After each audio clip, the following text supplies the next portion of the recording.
And hello again from Fox News in Washington. Well, with just 16 days to go until our country reaches the debt limit, and with threats from ratings agencies to downgrade the nation's credit, what deal is still possible? Here to discuss the options are two key House leaders. Jim Jordan is chairman of the House Republican Study Committee. Chris Van Hollen is the top Democrat on the Budget Committee. And Congressman, welcome back to Fox News Sunday. Good to be with you. This week, the House will vote on something called cut, cap, and balance, and let's outline what it would do.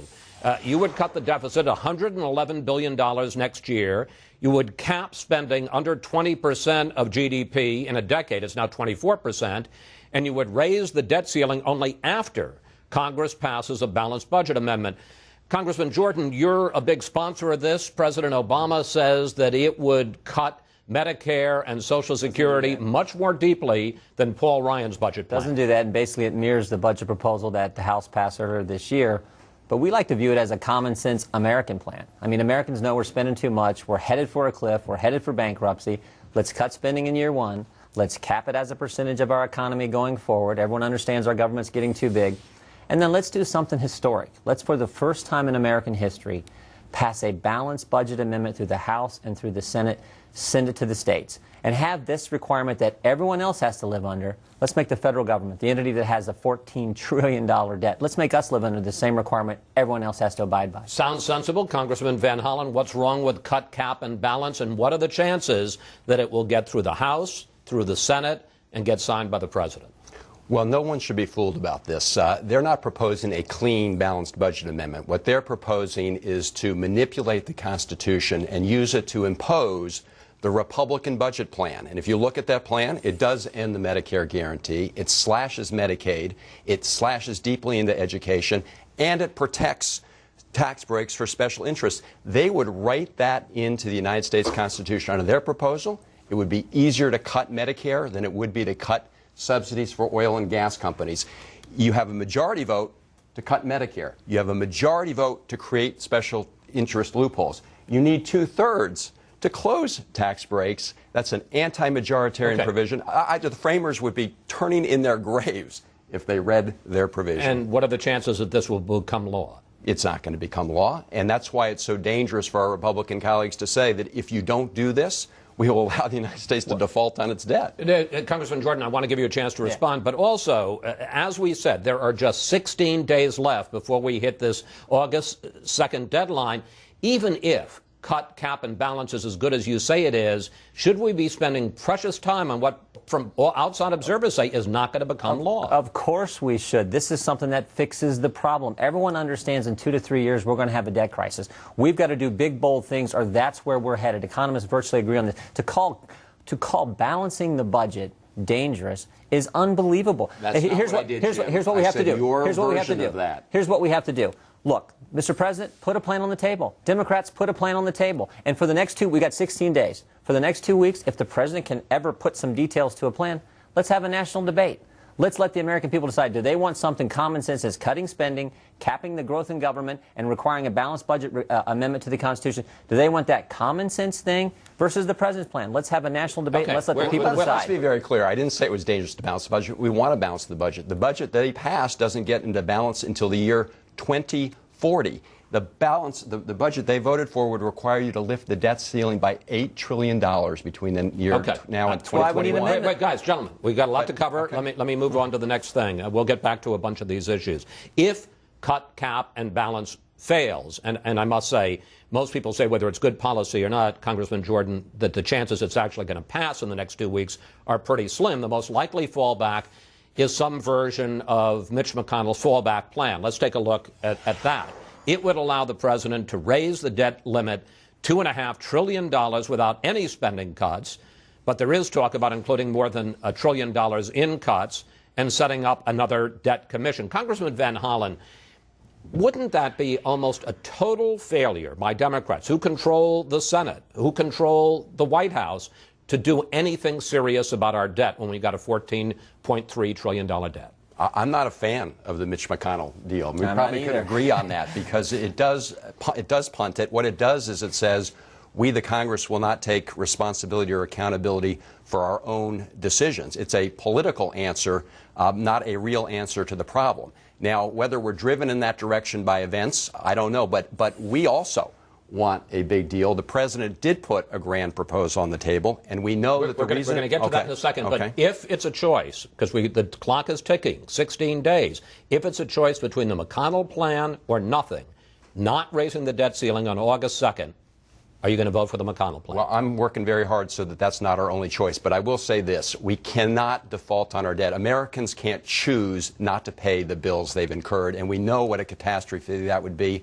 You know, I know there have been bills introduced in the House that suggest that you can sort of skate by this. Standard & Poor's, Moody's, Chamber of Commerce, they all say that's just not so. Okay, we're going to go into the whole question of default and what it would mean in a moment. Congressman Jordan, though, let's stay on the McConnell plan for a moment. If it comes down to that, you're already shaking your head. If it comes down to the McConnell plan or going past August 2nd without raising the debt limit, how will you vote? Well, look. Well, the McConnell plan doesn't have 218 Republican votes. No way. There's all kinds of conservatives in Republican Study Committee in the House conference who will not support the Mitch. As Chris pointed out, well, you're saying that the McConnell plan will not pass the House. Well, I mean, who knows if there's a combination of R's and D's who'll go for it? But I'm telling you, House conservative members, members of the Republican Study, they're not going to support the McConnell plan. I'm not going to support the McConnell plan. As Chris rightly points out, this is just kicking the can down the road, and that's. The American people sent us here to make big, tough choices. They didn't send us here to set up a commission, give the president veto power. That's not what they sent us here to do. I keep coming back to this. Put some plans on the table like we did. The only plan out there is the cut, cap, and balance plan. Let the American people look at this over the next 2 weeks, and let's have a real debate. This is so important for the future of this country. We are headed for a cliff. If we don't fix it, we're in big trouble. So let's have that national debate, not some cop-out like the McConnell plan. Let's talk about the debate and the question of the grand bargain, because President Obama continues to say that he wants a big deal, over $4 trillion in spending cuts and tax or revenue increases. Congressman Van Hollen, part of the problem is, and this is something that Congressman Jordan has said several times now, is that he's not specific. Not specific, especially on spending cuts and especially on entitlements. And let me put up something that the head of the nonpartisan Congressional Budget Office said. He was asked last month how much the president's latest plan would cut the deficit. He said, "We don't estimate speeches. We need much more specificity than was provided in that speech for us to do our analysis." I mean, the fact is the president talks with great detail about what he wants in revenue increases, but he is not specific at all when it comes to what he will take in spending cuts. Well, the president has put a framework proposal on. He's been in discussions with Speaker Boehner. I mean, they were at the White House hammering out a lot of these details, and the president has said that the framework that he wants to approach it, not every detail, but the framework, is the Simpson-Bowles, the bipartisan plan. And the reason those discussions could not continue was because our Republican colleagues refused to agree to close even one corporate tax loophole. They refused to talk about the folks at the very high end, simply going back to the rates that were in place during the Clinton administration. That is the stumbling block. That's sort of a conversation ender. If you're not even willing to talk about ending subsidies for oil and gas companies for the purpose of deficit reduction, where do you go? Where do you go with that? Let me ask you about this, and then you can give whatever answer you want. But you were reportedly, Congressman Jordan, one of the key players who forced Speaker Boehner to walk away from talks about a grand bargain. I understand that there's a problem, a legitimate issue with fuzzy numbers coming out of the White House, but assuming that you could solve that problem, you are unwilling to accept $3 in spending cuts for every $1 in revenue increase? A couple things. Now think about what the president's framework, because there's no specificity to his proposal. Think about his framework. Here's what he's saying. All the spending that the Democrats did in the last Congress, the stimulus, the Obamacare, and all their budgets, all the spending they did in the last Congress that we all voted against and that the American people didn't like, as evidenced by last November's election, the president's now asking us, hey, Republicans, vote for a debt ceiling increase, even though you campaigned against it and the voters elected you to be against it. Vote for a debt ceiling increase to pay for all that spending, and just to add insult to injury, by the way, support tax increases while you're at it. That's what the president says. It puts no specificity to any plan. It's ridiculous. Assuming there were specificity, Would you not accept a formula of $3 in spending cuts? I mean, this is a liberal Democratic president who's talking about $3 in spending cuts, including entitlements for $1 in revenue Here's increases. the president's problem. First, all the spending cuts take place in the out years. He never gives us any detail what's going to happen the first year, which is the only year it counts, because that's the only one we can make law about. So all the spending cuts are in the out years. The tax increases are going to come soon. And the American people, this is the old cliche. This is Lucy and Charlie Brown, the football. And the American people have said, we're not falling for that game anymore. We're not going to let you promise spending cuts later to raise taxes now. And if these tax things were so bad that Chris talks about, well, the Democrats just controlled all of government 8 months ago. Why in the world didn't they get rid of them? You had the House, you had the Senate, you had a supermajority in the Senate until Scott Brown got elected. Why didn't you get rid of all these? If they're so bad and they're hurting our economy and they're keeping us from getting to a deal, why didn't you deal with them then? It's a very good question, and I'm going to let Congressman Van Hollen answer it, but I just want to ask you one question first before I do. The polls show only 20 to 25% of Americans want a deal that is only spending cuts. They also show Americans don't want tax increases, and here's what we all know. All three of us sitting here. You raise taxes on the job creators out there, the small business owners who make our economy go. You raise it on them now when we got 9% unemployment. You're making it that much more difficult for our economy to grow and for jobs to be created. Everyone understands that fundamental point, and they also understand the basics. Government spends too much. It's not a revenue problem. It's a spending problem. Everyone gets that basic point. Congressman Van Hollen. Well, we all know that CBO, nonpartisan entity, has said the number one driver, policy decision driving the need to raise the debt ceiling now, and a big contributor to the problems were the tax cuts 2001, 2003 that disproportionately hit the top income earners. Wait. I just read yesterday, if I may, I just read yesterday that Barack Obama has increased our debt 35% in the last 2.5 years. Yeah, that's not the Bush tax cut. $3.8 trillion in the last 2.5 years. Number one policy decision. The biggest driver in the debt is the economy going down. That's obviously a decision. That's not a policy decision. How about the $1 trillion for the stimulus? The $1 trillion that's a short-term thing. We all know that was a short-term thing to try and get the economy going. But it's not a long-term driver of the debt. We should get the facts straight here. Look, you asked the fundamental question: are they willing to take a bargain?